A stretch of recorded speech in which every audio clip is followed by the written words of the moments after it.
OK，進入我哋呢個環節就係 So Hot Take，睇你點 take。今日嘅問題就係、香港應唔應該設立女性專用車廂？你作為男士有咩意見？我覺得咧，設立女性車廂咧係冇問題嘅。我作為男士咧係支持嘅。咁但係咧，重點係香港嘅女性咧有少少好驚俾人標榜。標榜啲咩呢？驚用咗女性車廂就會俾人覺得，你係恐男啊，你係驚男人。咁反而我覺得作為一個男士，我係唔會介意你設立一個女性專用車廂，而反而係女性佢哋自己唔會想用。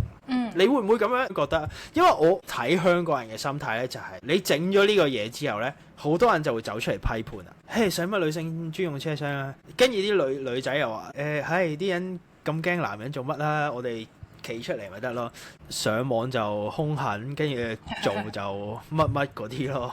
我係咁樣睇咯。我支持設有女性專用車廂嘅。呢個世界上真係有好多好騎呢嘅人。上網咧，我見到有啲人咧就覺得，你哋成班人 delulu 啦咁樣，自己諗多咗。咁但係的而且確咧係有好多黐線佬嘅呢個世界上。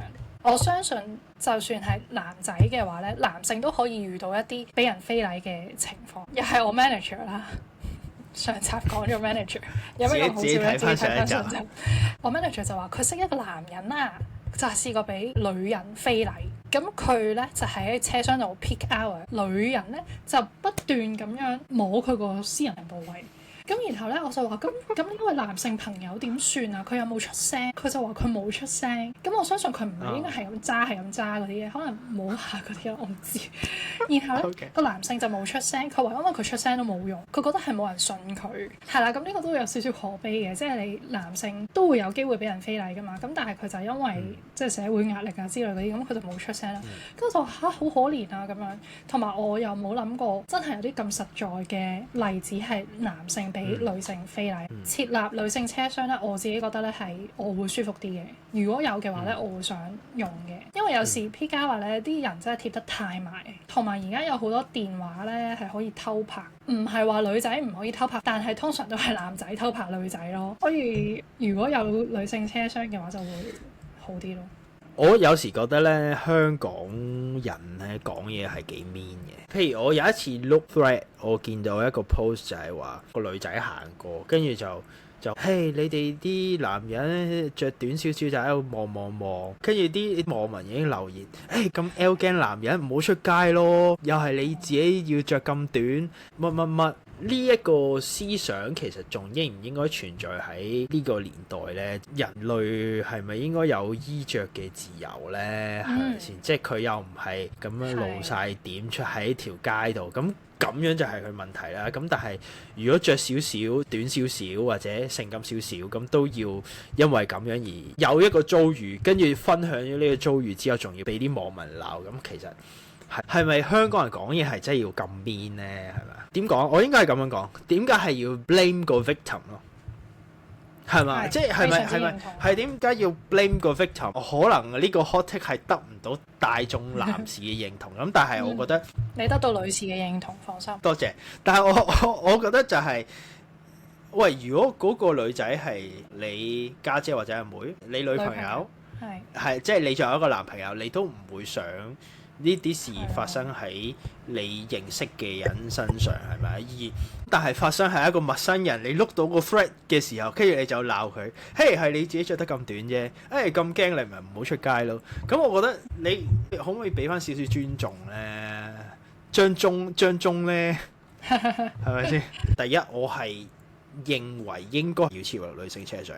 咁但係重點就係、女士係唔該唔好因為其他人嘅目光而唔用嗰個車廂，即係你知總有會覺得，我唔用，我覺得冇問題嘅，即係或者有男人亦都會，係咪性別歧視咁樣？多少少嘅尊重，即係尊重晒成件事啦，或者尊重兩性嘅不同，成件事就會美好少少。同埋你講話着少啲就俾人望，其實關個樣咩事啫？唔關個樣事，即係。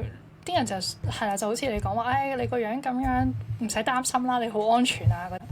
但係其實有時係唔關個樣事，同埋譬如可能我有個 friend 咧，佢身材好啲嘅，佢着衫如果喺佢哋嘅角度嚟講咧，就唔係暴露啦。如果你覺得人哋着得暴露你照望咧，咁其實佢一啲都唔暴露啦。OK， 即係佢係普通 T-shirt 跟住裙。咁但係我同佢一入車廂咧，你會 feel 到好多男人望住佢咯，好奇怪咯！你望咁耐做咩啫？你望一下咪算咯，即係可能你見到靚仔，你見到靚女，你咪望一下咪算咯。你係咁望住佢喎，即係啲人話靚仔望你就唔怕啦，唔係咯，係你咁奇怪嘅眼光，邊個人望住我都會覺得好奇怪咯，都會好唔舒服咯。係啊，所以唔關嗰個人嘅衣着事啦。同時間，如果係佢着得少啲咧，啲人係望到咧，即係我見過有一個女仔佢着運動瑜伽衫、瑜伽褲咁樣啦。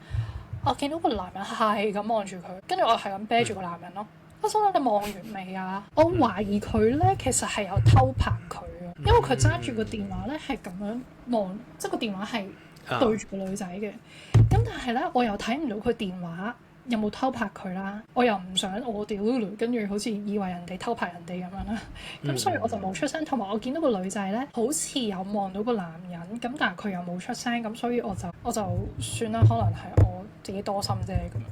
但係如果有女性車廂嘅話，我諗應該大家都會舒服啲，即係起碼我唔會驚有個人黐得我後邊好埋咯。所以我係支持嘅，因為可以有多個選擇俾大家咯。